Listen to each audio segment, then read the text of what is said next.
अस्सलामु अलैकुम वरहमतुल्लाहि वबरकातुहू।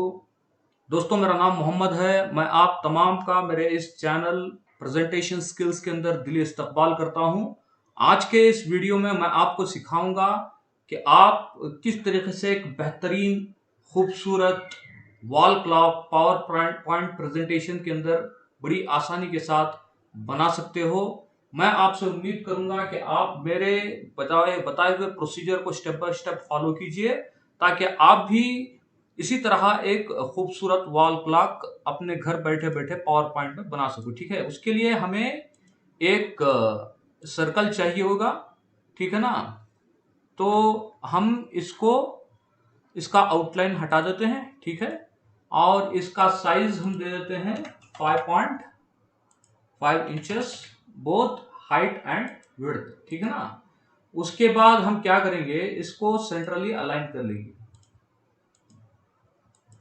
ये सेंट्रली अलाइन हो गया। ठीक है, अभी हमें करना क्या है, हम फॉर्मेट शेप में जाएंगे। ठीक है, और 3D जो ऑप्शन है उसके अंदर जाएंगे और 3D फॉर्मेट में जाएंगे। और जाने के बाद बस यहाँ पे जो पहला वाला बेवल है राउंड वाला, उसको चूज कर लेंगे, बोथ टॉप एंड बॉटम। ठीक है ना? तो ये हमारा सिलेक्ट हो गया। अभी हमें करना क्या है हम थोड़ा यहाँ हमारा जो बैकग्राउंड है, ठीक है, ये इसे ग्रे कर लेते हैं। जब तक हमारा प्रोजेक्ट पूरा नहीं हो जाता तो उसको ग्रे ही रहने देते हैं, ताकि हमें नंबर्स वगैरह सब अच्छी तरीके से क्या है नजर आए।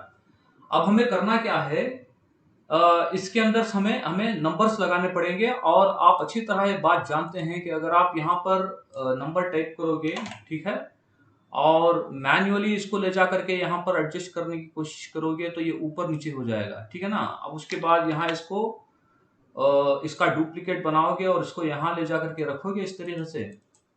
ठीक है, और रखने के बाद इस तरीके से आप इसको 1 करोगे यहाँ। ठीक है, और फिर उसको डुप्लीकेट करोगे और यहाँ इसको रखोगे और यहाँ इसको 2 करोगे।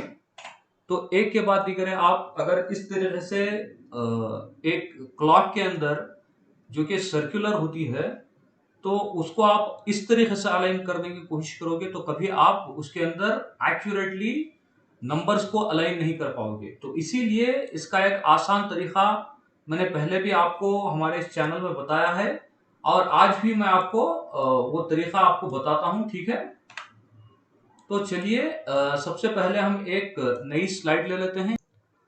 तो दोस्तों, जैसे कि मैंने आपको पहले भी बताया, अगर आपको पावर पॉइंट के अंदर किसी भी डिजिट या ऑब्जेक्ट्स को सर्कुलर फॉर्म में अलाइन करना है तो आपको उसके लिए स्मार्ट आर्ट की मदद लेनी पड़ेगी, क्योंकि इससे हमारा काम आसान हो जाएगा और बड़ी एफिशिएंटली हम जो भी हमारे डिजिट्स हैं या ऑब्जेक्ट्स हैं उनको सर्कुलर फॉर्म में सही तरीके से अलाइन कर पाएंगे। तो हमारे पास यहाँ 5 शेप्स पहले से मौजूद हैं, तो हमें इसके अंदर 7 शेप और ऐड करने पड़ेंगे ताकि सारे के सारे 12 हो जाएं। ठीक है ना? तो इसके अंदर 7 और शेप क्या है हम ऐड कर लेते हैं। 1 2 3 4 5 6 7। तो अब देखते हैं कि ये 12 है या नहीं।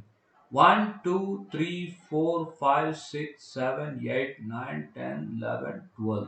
ठीक है ना? तो ये 12 हमारे बनकर तैयार हो गए हैं। तो अब हमें करना क्या है, यहाँ इसको चूज करेंगे और यहाँ स्मार्ट आर्ट डिजाइन के अंदर जाएंगे और उसके अंदर यहाँ कन्वर्ट करके एक ऑप्शन दिया हुआ, उसके अंदर जा करके यहाँ कन्वर्ट टू शेप हम लोग इसको दे देंगे। इस तरीके से जितने भी टेक्स्ट यहाँ पर पहले से मौजूद थी, ठीक है, वो सारी की सारी टेक्स्ट क्या है हट जाएगी। ठीक है, अब हमें करना क्या है, यहाँ ऑलरेडी हमने डिजिट्स बनाए हुए हैं।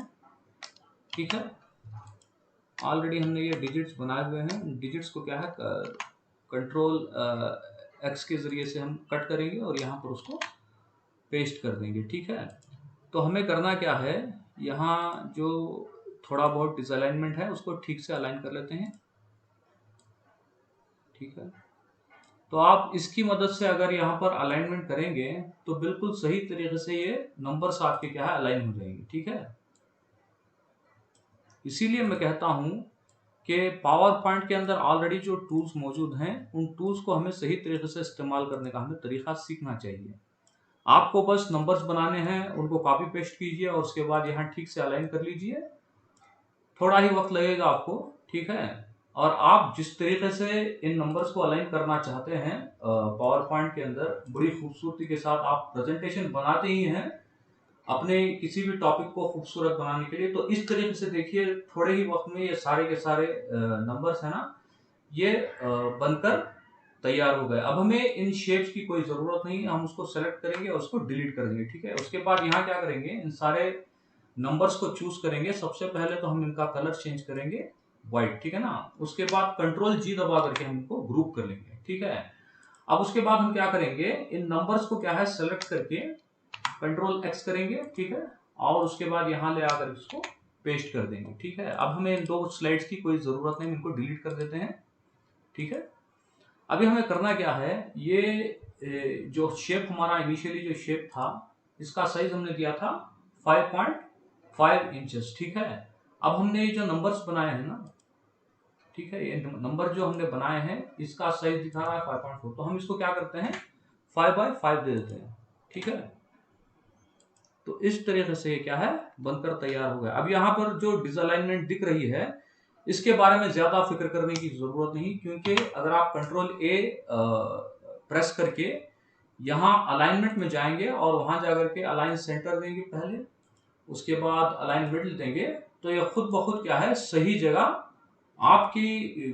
आपको बगैर किसी परेशानी के ये खुद ब खुद ये सही तरीके से at the centre of the slide ये अलाइन हो जाएगा। और हमें इतना ही, यही चीज हमें चाहिए थी, ठीक है। अब हमें क्या करना है, हमें 3 नीडल्स यहाँ पर बनाने पड़ेंगे।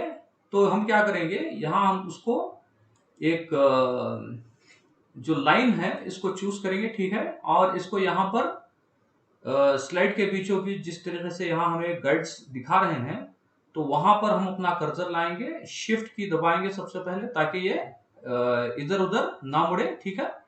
इसको ठीक से हम एक बड़ी वाली यहाँ पर नीडल बना लेते हैं एकदम सीधे, ठीक है। तो यहाँ तक इसको ले जाएंगे, ठीक है, और उसको यहाँ पर इसको छोड़ देंगे, ठीक है। अब यहाँ पर हम इनको इसका पॉइंट दे देते हैं 2, इसका कलर हम दे देते हैं व्हाइट ताकि ठीक से हमें नजर आए, ठीक है। तो ये व्हाइट कलर हमने चूज कर लिया, तो 2 के बजाय 3 दे देते हैं, ठीक है। तो इस तरीके से तकरीबन एक बेसिक ढांचा हमारे वॉल क्लॉक का बनकर तैयार हो गया है, ठीक है। तो अब हमें करना क्या है, इसको हमें एनिमेट करना पड़ेगा, लेकिन इसको एनिमेट करने के लिए हम चूज करेंगे स्पिन एनिमेशन, ठीक है। लेकिन अगर हम जैसे ये जो हमने लाइन चूज की है, सिलेक्ट की है, इसको जैसी है वैसे ही अगर हम ये स्पिन एनिमेशन देते हैं तो ये इस तरीके से क्या है घूमने लगेगी, जो कि सही नहीं है। तो इसका एक सोल्यूशन मैं आपको बताता हूं, अगर आप उस सोल्यूशन को फॉलो करोगे तो ये दिक्कत आपको पेश नहीं होगी। इसलिए हम फिलहाल इस एनिमेशन को रिमूव कर देते हैं, ठीक है ना। तो हमें क्या करना है, हमें इस नीडल को चूज करना है जो हमने बनाया हुआ है, ठीक है। और चूज करने के बाद इसकी और थोड़ी फॉर्मेटिंग कर लेते हैं, ठीक है। यहाँ जाएंगे और यहाँ कैप टाइप के अंदर यहाँ जो फ्लैट लिखा हुआ है उसको क्या है राउंड चूज कर लेते हैं ताकि देखने में क्या है अच्छा लगे। और मेरे हिसाब से इसका थोड़ा मतलब 4 कर देते हैं, ठीक रहेगा मेरे हिसाब से, हाँ 4 सही रहेगा। 4.6 का इसको क्या है बना देते हैं, ठीक है। अब उसको क्या करेंगे, इसको क्लोज कर देंगे, एनिमेशन पेन को भी क्लोज कर देते हैं, ठीक है। अब उसके बाद क्या करेंगे, हम इंसर्ट में जाएंगे, इंसर्ट में जाने के बाद एक शेप चूज करेंगे, ठीक है। और इसका कलर थोड़ी देर के लिए हम इसको कलर वाइट ही देते हैं, कोई बात नहीं, ठीक है। इसका कलर वाइट दे देते हैं, ठीक है। और उसके बाद इसकी आउटलाइन हटा देते हैं, आउटलाइन की कोई ज़रूरत नहीं है। और इसका हम फॉर्मेट शेप में जाने के बाद हम इसकी ट्रांसपेरेंसी थोड़ी कम कर देते ताकि हमें ठीक से नज़र आए कि अलाइनमेंट इसका ठीक से हो रहा है या नहीं हो रहा है। तो हम इसको ठीक से अलाइन कर लेते हैं सबसे पहले, ठीक है। ये ठीक से अलाइन हो गया मेरे हिसाब से।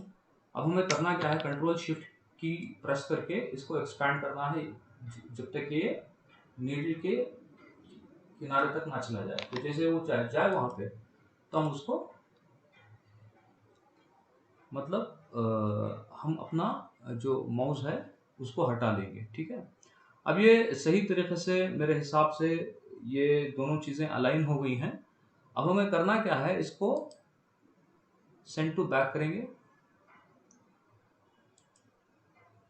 और यहाँ हाँ, अब ये ठीक तरीके से मतलब सही तरीके से दोनों अलाइन हो गए और उसको हमने शेप को नीडल के पीछे भेज दिया है सेंड टू बैक ऑप्शन को इस्तेमाल करके। अब हमें करना क्या है, सबसे पहले हम नीडल को चूज करेंगे, उसके बाद हम इस शेप को चूज करेंगे और कंट्रोल जी दबा करके उसको हम ग्रुप कर लेंगे। उसके बाद हमें करना क्या है, इस शेप की जो हमने जो फिल दी हुई थी उसको नो फिल कर देंगे। ठीक है, इस तरीके से ये गायब हो जाएगा। अब हम क्या करेंगे, इस नीडल पर क्लिक करके अगर हम एनिमेशन पेन में जाएंगे और बिल्कुल वही जो स्पिन एनिमेशन था उसको देंगे तो ये सही तरीके से घूमने लगेगा। ठीक है ना, तो हमें बिल्कुल इसी तरीके से क्या है ये नीडल चाहिए थी। तो अब ये जिस तरह हम चाहते थे वैसे ये मतलब एनिमेशन बनकर तैयार हो गया है। अब हम क्या करेंगे, एनिमेशन में जाएंगे और जाने के बाद उसके ऑप्शंस चेंज कर देंगे। टाइमिंग्स में जाएंगे, ऑन क्लिक को कर देंगे विथ प्रीवियस। ठीक है, और इसको कर देंगे 1 सेकेंड और इसको दे देंगे अंटिल एंड ऑफ स्लाइड। तो बिल्कुल सही तरीके से जिस तरह हम चाहते थे बिल्कुल उसी तरीके से ये हमारी जो नीडल है बनकर तैयार हो गया। अगर हम इसको स्लाइड शो में वॉच करेंगे तो ये कुछ इस तरीके से क्या है हमको नजर आएगा। ठीक है ना, अब हम एस्केप की दबाते हैं, इसके 2 और नीडल्स हमको चाहिए होंगे। अब तो काम हमारा बहुत आसान हो गया है। ठीक है, हम कंट्रोल डी दबा करके इसको मतलब इसका एक डुप्लीकेट बना लेते हैं। उसके बाद नीडल के ऊपर क्लिक करेंगे, शिफ्ट की मदद से हम क्या करेंगे, इसको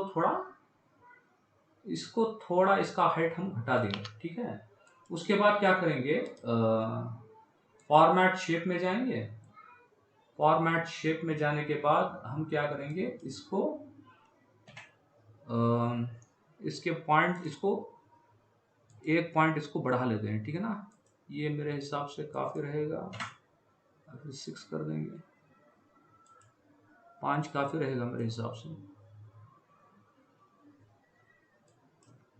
5 काफ़ी रहेगा। ठीक है, तो इतना हमारे लिए काफ़ी होगा। अब हम इसको एक और नीडल इसको कंट्रोल डी दबा करके इसका बना लेते हैं। ठीक है ना, इसको यहाँ पर अलाइन कर लेंगे।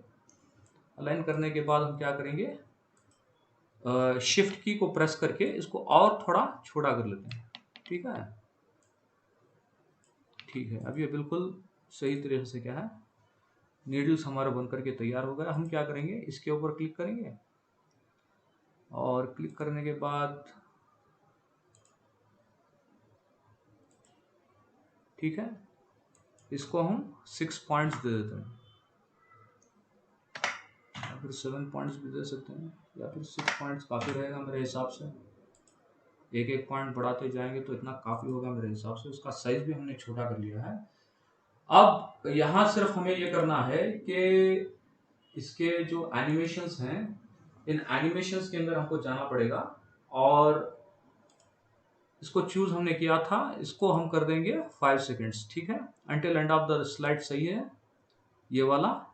ठीक है, ये बिल्कुल सही है। और उसके बाद हम क्या करेंगे, ये जो नीचे जो सबसे आखिर का जो हमने नीडल बनाया था, सबसे छोटा वाला जो नीडल बनाया था, तो उसके इफेक्ट ऑप्शंस में जाएंगे और उसको कर देंगे यहाँ, इसको ऊपर क्लिक करेंगे और इसको 59 सेकेंड्स कर देंगे क्योंकि सबसे धीरे इनको हमारी इस वॉल क्लॉक के अंदर हमें इसको पेश करना है। ठीक है, तो इस तरीके से हमारा जितना भी काम इस वॉल क्लॉक को बनाने में हम जिस तरीके से हम बनाना चाहते थे उस तरीके से ये वॉल क्लॉक बन करके तैयार हो गई है। अब हमें बस एक छोटा सा एक सर्कल चाहिए होगा इसको बीचों बीच लाने के लिए। ठीक है, नीडल्स के ऊपर रखने के लिए, तो हम इसको क्लिक करेंगे और यहाँ हम इसको दे देंगे 0.2।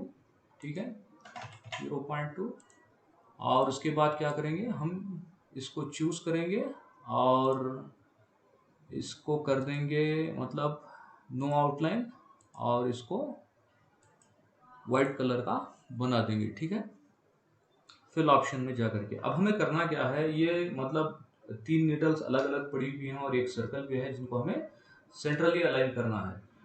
तो जिस तरीके से मैंने आपको बताया, अगर आप पावर पॉइंट के टूल्स को सही तरीके से समझ लें और उनको इस्तेमाल करना सीख लें तो काम आपके लिए कितना आसान हो जाएगा। अब इन सारी चीज़ों को एक साथ अलाइन करने के लिए हमें करना कुछ नहीं है, कंट्रोल ए प्रेस करना है, सारे के सारे ऑब्जेक्ट्स जो हैं ये सेलेक्ट हो जाएंगे और उसके बाद हमें शेप फॉर्मेट के अंदर जाना है और वहां जाने के बाद अलाइन जो ऑप्शन है उसके अंदर क्लिक करना है। उसके बाद यहाँ अलाइन सेंटर के ऊपर क्लिक करना है। सब के सब क्या है, ये स्लाइड के बीचों बीच आ जाएंगे। ठीक है, तो हमें ये सबसे पहले ये भी चेक करना है कि ये अलाइन सेलेक्टेड ऑब्जेक्ट्स पे मतलब सेलेक्टेड है या अलाइन टू स्लाइड सिलेक्टेड है, क्योंकि अलाइन टू स्लाइड हमें सेलेक्ट करना पड़ेगा क्योंकि हम सारे ऑब्जेक्ट्स को स्लाइड के बीचों बीच रखना चाहते हैं। तो उसको सेलेक्ट करने के बाद हम क्या करेंगे, अलाइन टू सेंटर देंगे तो ये स्लाइड के बीचों बीच आ जाएगा। उसके बाद अलाइन टू मिडल देंगे, वर्टिकली भी ये सारी चीजें क्या है बिल्कुल सेंट्रली अलाइन हो जाएंगी। अब उसके बाद हमें करना क्या है, हमारा ये जो पावर पॉइंट प्रेजेंटेशन है ये बनकर के तैयार हो गया। अब हमें करना क्या है, इसको इसके फॉर्मेट बैकग्राउंड में जाएंगे और जाने के बाद इसको हम कर देंगे व्हाइट। ठीक है, तो अब हमें हमारा प्रेजेंटेशन बनकर के तैयार हो गया। अब हमें बस यहाँ स्लाइड शो में जाना और देखना है कि कैसे लग रहा है। देखिए बिल्कुल एकदम निहायत ही उम्दा वॉल क्लॉक 3D शेप में बेहतरीन एनिमेशन के साथ बनकर क्या है तैयार हो गई है।